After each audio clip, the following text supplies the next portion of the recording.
മടിയും പിന്നേക്ക് ചെയ്യാന്നുള്ളൊരു മനോഭാവം എനിക്ക് നല്ല മുട്ടം പണി തന്നു. അതുകൊണ്ട് ബസ്സിലിരുന്ന് എഡിറ്റ് ചെയ്യാന്ന് ഒട്ടും താല്പര്യമില്ലാതാണ് ചെയ്തെങ്കിലും അതിൻ്റെ ആഫ്റ്റർ എഫക്റ്റായിട്ട് തലവേദന വന്നു. പിന്നെ സ്റ്റാൻഡ് വന്നിട്ട് ചെയ്യാമെന്ന് വിചാരിച്ചെങ്കിൽ ഷോപ്പ് തുറക്കാത്തതുകൊണ്ട് വീണ്ടും വീട്ടിലേക്ക് പോകേണ്ട അവസ്ഥ. അപ്പോൾ 1-2 ഷോപ്പിലൊക്കെ കയറിയിട്ട് പോകാമെന്ന് വിചാരിച്ചെങ്കിലും രാവിലത്തെ എഡിറ്റിങ്ങിൻ്റെ തലവേദന നല്ല പോലെ ഉണ്ടായിരുന്നു. അപ്പോൾ ഇടയ്ക്കിടയ്ക്ക് വണ്ടിയിൽ പോകുമ്പോൾ ഓരോ ഉറക്കമൊക്കെ പാസ്സാക്കും. പിന്നെ സ്റ്റാൻഡ് എത്തിയോ അതോ എനിക്ക് ഇറങ്ങേണ്ട സ്ഥലം എത്തിയോ എന്ന് ഇടയ്ക്കിടയ്ക്ക് എണീറ്റിട്ട് ഒരു കുട്ടി ഉറക്കം വീണ്ടും പാസ്സാക്കിയിട്ടാണ് കേട്ടോ ഞാൻ ആ യാത്ര കംപ്ലീറ്റ് ചെയ്തിട്ടുണ്ടായിരുന്നത്.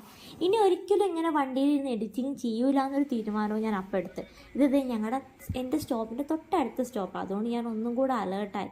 എന്നാലും എനിക്ക് വയ്യ, വീണ്ടും ബസ്സിൽ കയറി കിടന്ന് ഉറങ്ങണം, വീട്ടിലേക്ക് പോകാനുള്ള ഒരു ചമ്മൽ. കാരണം ചമ്മലല്ല, മെയിൻ ഇഷ്യൂ ഹെൽത്ത് ഇഷ്യൂസ് തന്നെയാണ്. എഡിറ്റിങ്ങിന് എനിക്ക് കണ്ണിന് അത്ര സ്ട്രെയിൻ ചെയ്തുകൊണ്ടാണ് നല്ലൊരു പണി കിട്ടിയ പണി പിന്നെ പറഞ്ഞിട്ട് കാര്യമല്ലല്ലോ. നേരെ എന്തായാലും വീട്ടിലിറങ്ങി ഒരു ചായ കുടിച്ചപ്പോഴത്തേക്ക് തലവേദന പമ്പ കടന്നൊന്നുമില്ല കേട്ടോ. എന്നിട്ടാണ് ഞാൻ ഈ വീഡിയോ എഡിറ്റിംഗ് കംപ്ലീറ്റ് ആക്കി.